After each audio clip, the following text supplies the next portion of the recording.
Hey everybody, welcome to Dad, Daughters, and Drinks, where you'll always get at least two of those three. Today we're going to be reacting to Alip. It's been too long, so apologies to all of the Alipers out there. I'm going to be looking at a song of his called Pagebluk. I'm not sure if I'm pronouncing that correctly. I'm almost sure that I'm not. Kopi Manakopi. So people have always, put that in the comments, and it took me for a while to figure out what that was. And I don't have coffee at the moment, but the drink that I've got tonight does have espresso in it. So I specifically picked a coffee-based drink because it's too late to be drinking actual coffee. But, based on what everybody has told me in the comments, I should always be drinking some kind of coffee when I am listening to Alip. So that's what I'm going to do. I picked Pagebluk. There's always the big question for me about, do I want to do an original or do I want to do one of his covers? And so I actually decided I'm going to do both. I'm going to record this one right after this. I'm going to do one of the covers. I think I'm going to do the Bob Marley No Woman, No Cry. So if you're interested in that, check it out. I'll probably be posting those at around the same time. But for his originals, I picked this one because a few people had requested it. And then there was also mention of this Andrea Pistilli cover of it as well. And in looking at the videos down here, so it seems like we've got this original by Alip, and then we've got this one here where it looks like he is taking this video that Alip posted and he's doing something probably on his own on top of it to kind of make it a duet, because it doesn't look like they're playing the same thing.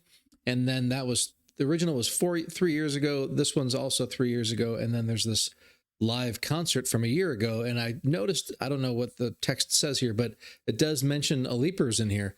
So shout out to you guys for getting this, apparently famous classical guitar player to call you out in a live concert. And so then I kind of just, I didn't hear any of it, but looking, it looks like he's playing his live duet with the recording from that we're about to react to. So I actually do want to react to both of those eventually. But for now, I want to just do the original so that I'm familiar with it. So that when I do actually do the duet, I'll, have a better idea of what I'm getting myself into. So without further ado, let's go ahead and listen to Pagebluk. Let me know how I'm supposed to be pronouncing that, because that just doesn't sound right to me.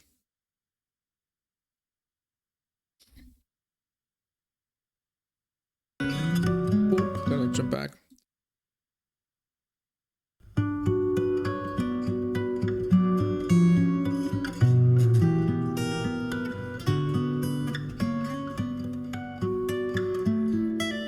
I'll start this over. Hold on a second. I was having a little bit of sound issues. Hold on. Yeah, so he did a kind of a pinch, or I'm not sure exactly what it's called, when you put your finger on one of these frets up here and you pick behind it and you can get a harmonic. Looks like that's maybe this is 3, 5, 7, 9, 12, 15, 17, maybe the 19th fret. Real smooth the way that he throws that in there with all the other harmonics going on. Harmonics can be a tricky thing. They're not in and of themselves very difficult to play. If you're not familiar with what a harmonic is, it's that kind of ringing noise that you can make when you play. You don't push down on the fret, you kind of lay your finger across the top of it, and it sounds like a real kind of high-pitched chime. And there's a whole science behind where on the guitar you can actually put your fingers to make these notes and where you can play down here. And so if you do this thing where you put your finger and you're kind of touching it with this finger and you pluck it with your thumb, you can, get some, it's almost the equivalent of fretting it with your right hand or left hand and playing it that way. But if you miss it just by a tiny little bit, it makes this kind of like chink sound, like tink, it's very easy to tell that somebody messed one of them up. So they're very, like I said, kind of simple to play, but they can become difficult because they're easy to tell when somebody's messed up. And so if you have a whole bunch of them going on, you have to make sure that you get it just right, or it can sound a little messy. And this was just beautiful. I had to go back and double check that that's actually what he's doing, because those aren't always so easy to throw in the middle of other sequences.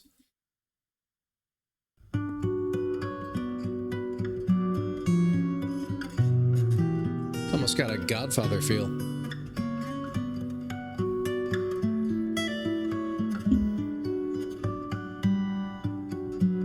It's beautiful.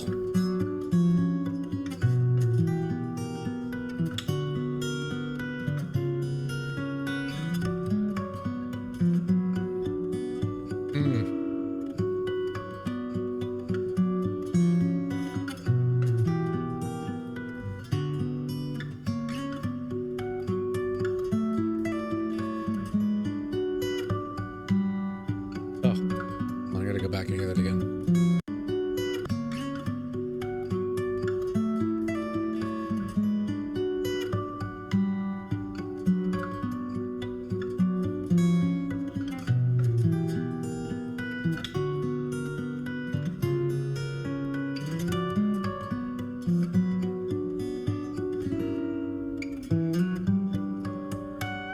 Oh, whoa.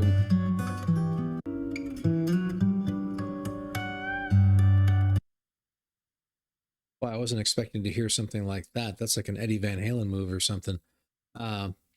So what he's doing there is, you can see where you guys can't see my mouse, and I always forget that you can't see my mouse. I need to figure out the setting. Up at the head of the guitar where the 6 strings have their knobs, that's real tight up in there. And if you grab that and pull on it like he just did, what that's actually doing is the string itself, where it's between the, kind of the head and the bass, doesn't change length at all. But when you pull on it, you actually make the rest of the string very, very subtly thinner, like it's stretching out. And so because it becomes a thinner string, the pitch of it goes up. So the, if you look at the top of the guitar where the bass notes play, those strings are a little bit thicker. Down at the bottom, they're very thin.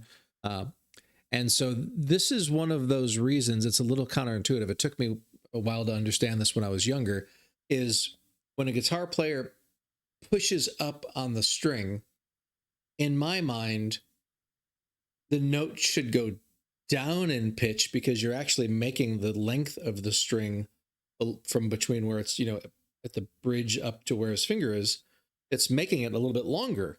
And the longer it is, the lower the note is. But at the same time that you're pushing it and making the string just a little bit longer, you're also making it thinner, and the thinness of the string actually wins out, which is why when a guitarist bends the string up, it actually makes the note go higher instead of lower. And also, not that this has anything to do with physics, but it looks a lot cooler when they push up and the note goes up. If they were to push up and the note went down, it would just be kind of counterintuitive, I guess. Anyway, so if you're unfamiliar with guitar string thickness and how it impacts notes, now you know. Let me go back a little bit.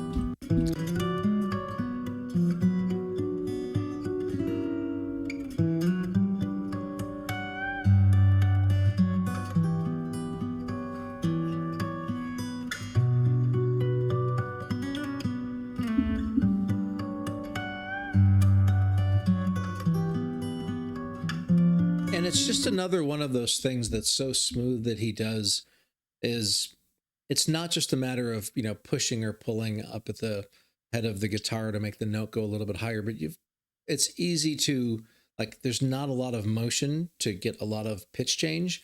And so he could easily go too far or too little, and just make it sound off. So even just in the middle of all that, being able to push down or pull, or exactly what he's doing, and have it go up that perfect, I'm not sure if it was a half step or a whole step, but either way, like, nailing it perfectly is just another, not surprising because he's so good, but just something that I wasn't expecting to hear.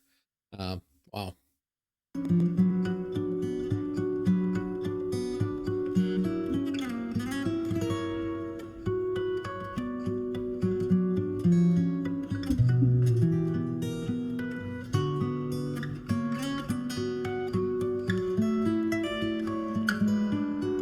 And something else I wanted to call out, it's a lot of times I'll mention technical things about the thickness of the strings or where you do the pinch harmonics or something.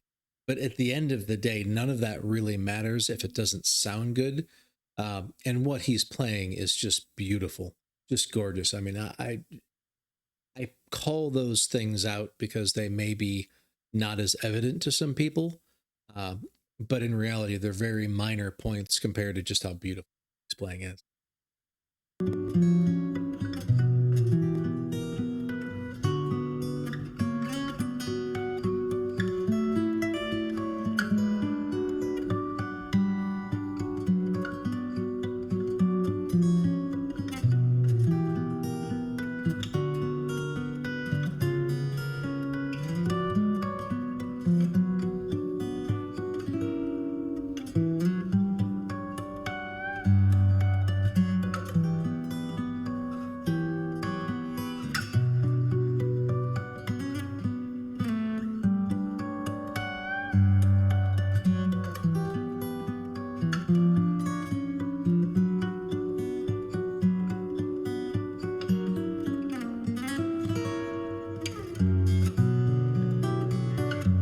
A little change up here.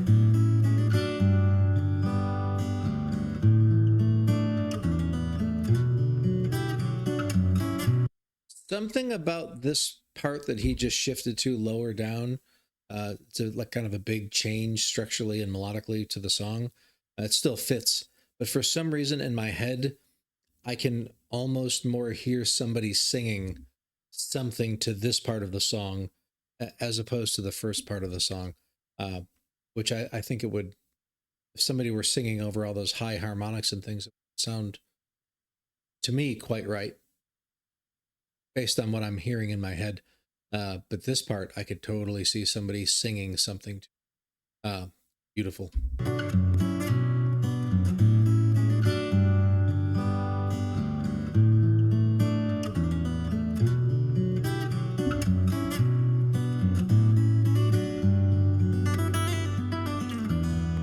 Wow. Let me hear that again.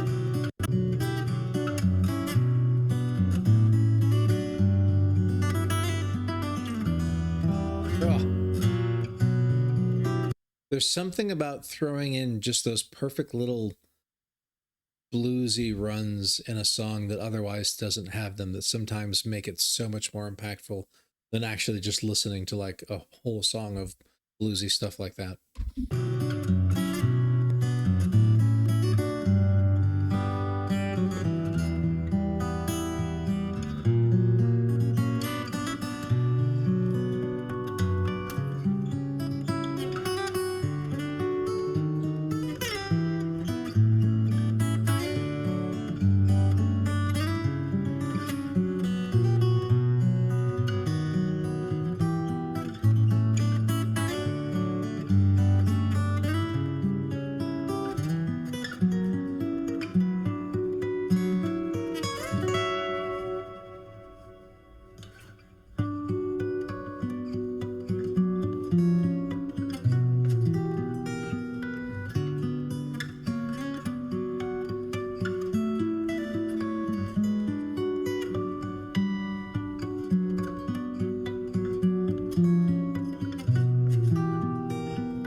Based on that look he gave at the end, I almost feel like that wasn't his first shot at doing that recording.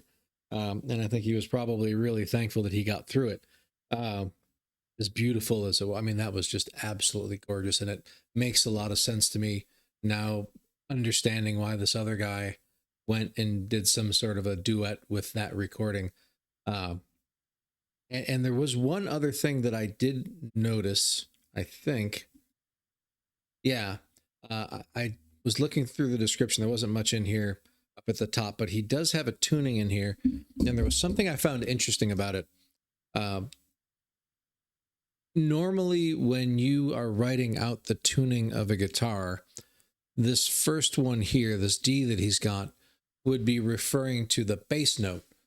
Like a lot of players play in a, if you're not going to, there's something called standard tuning, which would be EAD, GAE.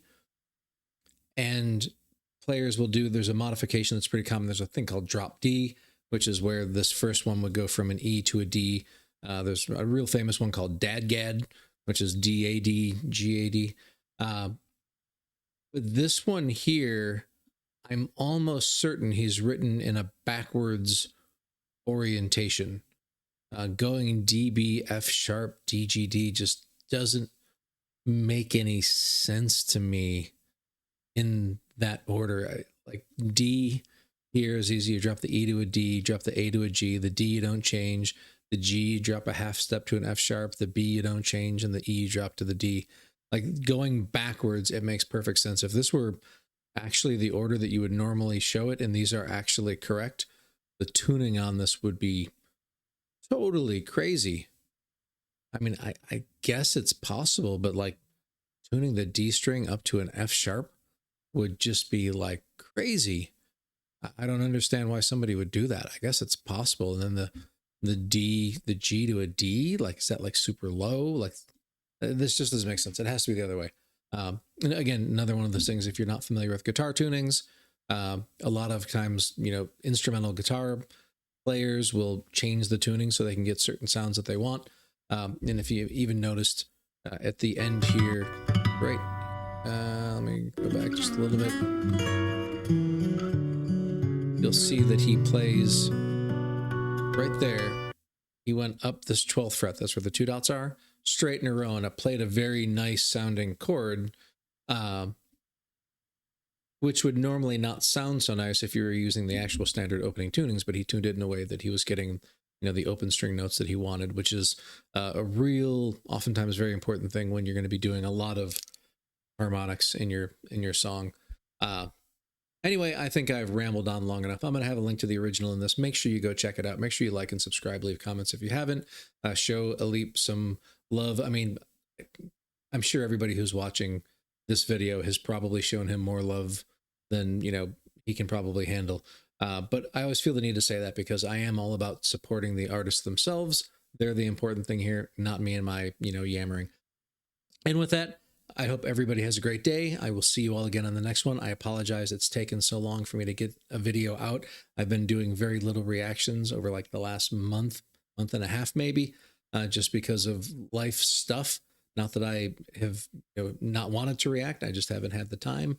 And I think the time is starting to open up again. So look out for more reactions. Like I said, I'm hoping I can even get another Alip Ba Ta one, the No Woman, No Cry.